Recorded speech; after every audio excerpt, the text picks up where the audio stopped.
We at New Life have been looking for ways to really get involved and do a mission and do it well and impactful and without having to spend a lot of money, although we're willing to do that.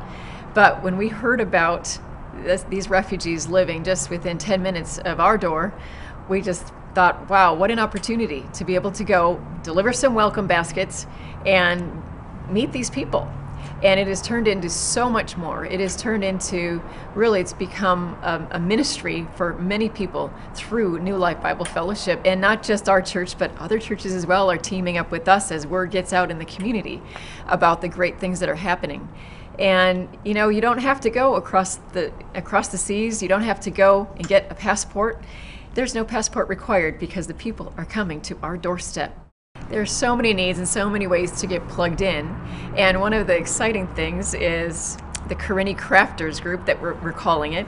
And these ladies weave these beautiful purses with just very crude materials, just an old mop handle, and they sit down and create these masterpieces and purses. I don't have mine on today, but they've given me some purses. And it's just been a wonderful way for us to help them develop a cottage ministry, to be able to get the supplies that they need so that they can sell them and market them and become more autonomous in our American culture. And the kids came to us and had needs with homework. And we have 33 kids and two little Karenni babies on the way. And they need help just understanding their homework because their parents are pre-literate. There are a few that know some English, but just not enough to be able to complete their homework and do it well. And so that's been a whole ministry that we're getting more and more people to get involved, to be able to bless these people. And another thing is just to think about God's heart for these people. And it has been propelling us to love these people in tangible ways.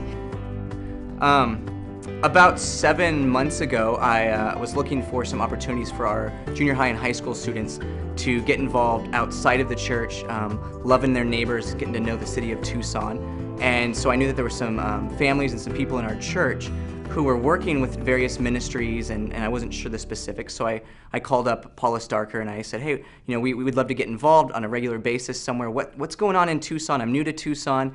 Where can we take our students where they could just share the gospel with friends, with neighbors, whoever? And so Paula thought about it and she said, well, there's this Karenni Refugee ministry in Tucson. And so she told me a little bit about it. I wasn't surprised. I've grown up in big cities all my life, and I know that in cities there tend to be huge populations of people from all over the world. So I was really excited about that. And so we talked more, and I said, well, what tangible things can we do as a group of students? What can we do? And so she mentioned that a number of these families, the Karenni families, were living in an apartment complex fairly close to where our church is. So just through a process of planning and talking, we decided that we would throw a big, just outside party for the Karenni family, specifically their kids. So I gathered up a group of about 15, 16 of our high school, junior high students, a few parents. We planned an evening night of games. We went down there. We had all this stuff planned, but we ended up spending 2 hours with an inflatable beach ball, and we just kicked the beach ball around. We had some snacks. Some kids were coloring, and families were out there, but it was amazing. As we got out, we had 2 buses worth of students, so actually that was probably more like 30 students. We entered into this apartment complex we had never been, and as soon as we walk in, there's just these Karenni families just sitting out there, and it was kind of fun to watch our students think about what that meant.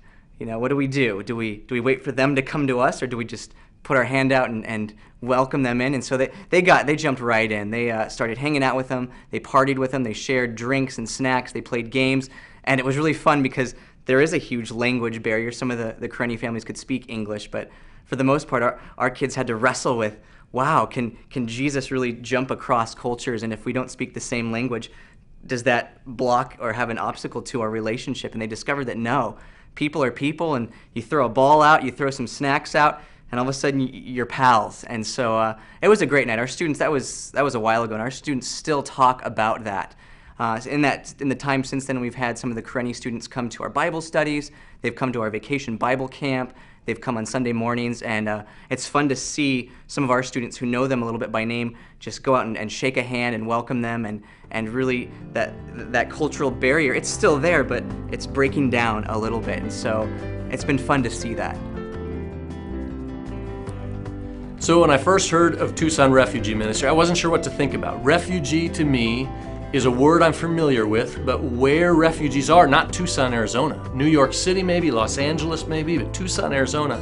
And we went to go visit at their apartment complex on Orange Grove and sat back, and I was totally taken back with the need. Here are people who don't know English, who didn't know American culture, and just to help them adjust to what is it like to live in America, and the opportunity to reach out with the gospel. I felt like in some ways this was the heart of God, to reach out to someone who has a need, and you have the ability to meet that need, and at the same time you're taking the gospel to the ends of the earth right here in Tucson, Arizona. And I was totally taken back by the opportunity that God gave us right here. So brought welcome baskets and reached out to these families. The first time we were there, we spent all day drawing pictures, talking, little stick figures. How many people in your family? Trying to learn words. I learned maybe 20 Karenni words. They knew far more English than I did, but still trying to communicate.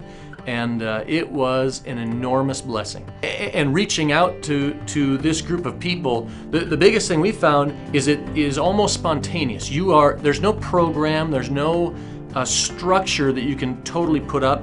You're reacting to needs as you see them. And so all of a sudden kids are going back to school, there's a need to take them back to school shopping. All of a sudden kids are in classes and English is an issue, there's a need to teach them English, there's a need to tutor, there's a need to drive someone down to DES and help them fill out paperwork, there's a need to interact with the apartment complex and kind of buffer communication with people. There's a need to take people to the hospital, there's a need to show people how to clean an apartment, what vacuum cleaners are, what cleaning supplies are, what all these things do. This is a group of people that, to some extent, it's a stereotype, but are almost fresh out of the jungle into the United States of America. And what a blessing to be able to reach out and help.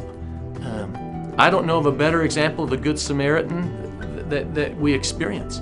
There's a need, we can meet it. It's easy to meet. We all have the gifts they need. We all speak English. We all have basic utensils. We all know how to interact in America. And now we can reach out to a group of people and love on them. And the glory of it all is while we're loving on them, we're literally at the heart of God, taking the gospel to the ends of the earth. And you sit back and you say, wow. So I would encourage people, this is not just at the heart of God, it's not just a need and we can serve and worship God in this way. You can sit back at the end of a long day of reaching out and be totally satisfied. This wasn't wasting time on entertainments or television or busyness. You were a part of the kingdom of God and doing something that would last forever.